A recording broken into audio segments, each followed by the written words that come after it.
We have learned so much about poetry this week that I thought we should take a minute and review what we've learned. So, we've talked about poetry and figurative language and parts of speech. Let's review. On our first day, our learning goal was to learn the basic parts of a poem, what an acrostic and alliteration poems were. So, the parts of a poem that we reviewed were a stanza, which is a group of lines forming a division of a poem, like a poem paragraph. We talked about a line, which is just a phrase written in one single row, kind of like a poem sentence. And the refrain. A refrain is a line or a phrase that repeats in different stanzas. We talked about an acrostic poem. That's using the letters of a word to divide the lines of the poem. So the example in our slideshow was the word school, and then S started the first line, C started the next line, and so on. Then we talked about an alliteration poem, and that repeatedly uses words that start with the same sound. That was our Peter Piper picked a peck of pickled peppers. On day 2, we talked about rhyme scheme, and we learned a couplet poem. So remember, rhyme scheme is that pattern of rhymes at the end of each line of a poem. So you went through and labeled those poems A, B, C, C, because you found the words that rhymed. So the couplet poem was one where every 2 lines rhyme and have the same meter. And the meter is kind of like the rhythm of the poem. So when the lines rhyme, they kind of feel the same too. Now, on that day, we talked about some forms of figurative language, 3 of them. A simile, a metaphor, and personification. So remember, a simile is when you compare 2 things using the words like or as. For example, she snuck in quiet as a mouse.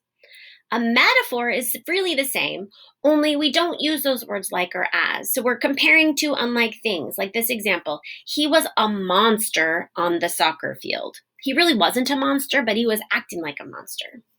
And finally, we talked about personification is when we give human qualities to something that's not human, like the fog sits over the harbor, remember, or the wind whistles through the trees. On day 3, we talked about some more complicated poems, an autobiography and a cinquain poem. The autobiography was a poem about yourself that followed a very specific pattern. Okay, it was a rules about what you explained in each line. And a cinquain poem started following rules too. So the cinquain was a 5-line poem which used parts of speech, a phrase, and then a synonym to describe a topic. So we used what parts of speech? Nouns, verbs, remember, the ings. So remember, synonyms are words that mean the same, like happy and glad. And antonyms are words that mean the opposite. And we used antonyms when we got to Diamante poems. Which was next? Concrete poems and Diamante. So these poems have rules, but they're also kind of fun. So the concrete poem was a type of poem that's written in the shape of the topic. So remember, I made my stop sign poem and I wrote it in the shape of a stop sign. And then we watched that video where she actually drew the outline and then traced over it with words that were the shape of the subject of the poem, like the cat. She wrote a poem about a cat. Now, the Diamante poem is shaped like a diamond, but it's actually a 7-line poem, which also has those rules and uses parts of speech. So they have antonyms like day and night, and then the first few lines talk about the day, and then the last few lines talk about the night. So we had to review the noun is a person, place, thing, or idea. We reviewed adjective is a describing word. It's a word that describes the noun. The verb is an action word, so it's something that you do.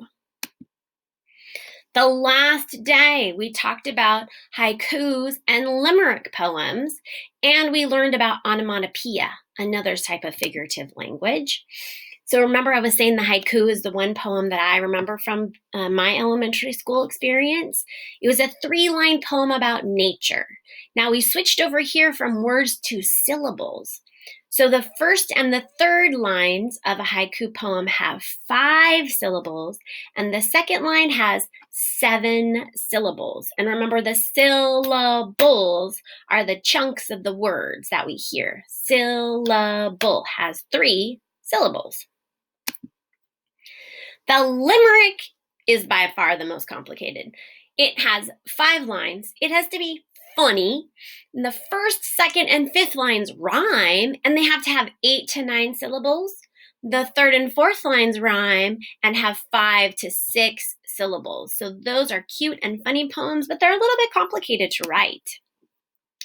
So we've reviewed that last onomatopoeia, last figurative language, and those are those fun words that describe or mimic sounds like crash, bang, squeak. Okay, so those are all of the elements of poetry that we discussed over the last couple of weeks, and I hope that you remember lots of these and that you're finishing up your student project.